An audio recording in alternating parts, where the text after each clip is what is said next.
Hey everyone, I'm just going to go ahead and jump in and get started with my responses to the discussion questions. The first part of the question is, what was Horace Miner attempting to illustrate with this article? So my take on how Horace Miner was attempting to illustrate the article was that he was trying to describe the culture of Nakarima.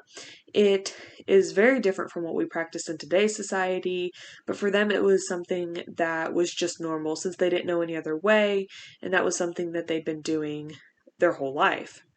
In the article, something that Miner had pointed out was the difference between the wealthy and the poor, which was the luxuriousness of the shrines. So, for the wealthy people, they had stone shrines, and the poor people had shrines filled and lined with pottery.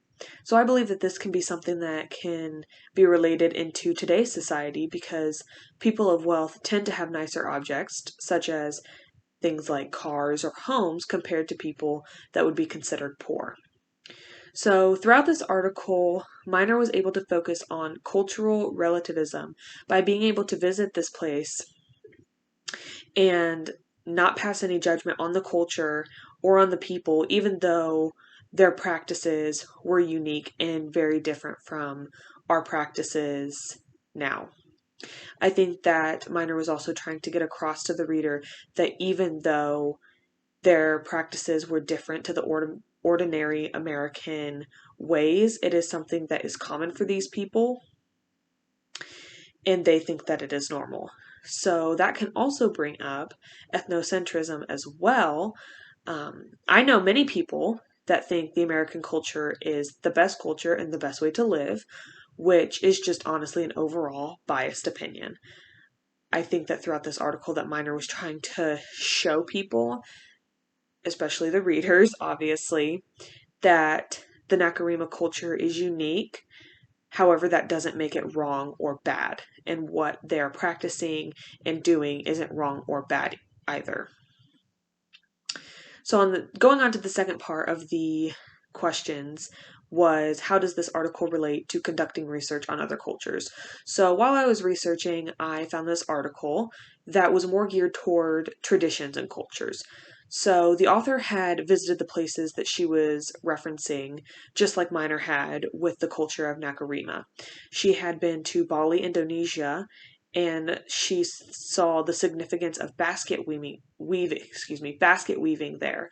She was able to see how important it was for women to be able to do this and how important it has been throughout their history.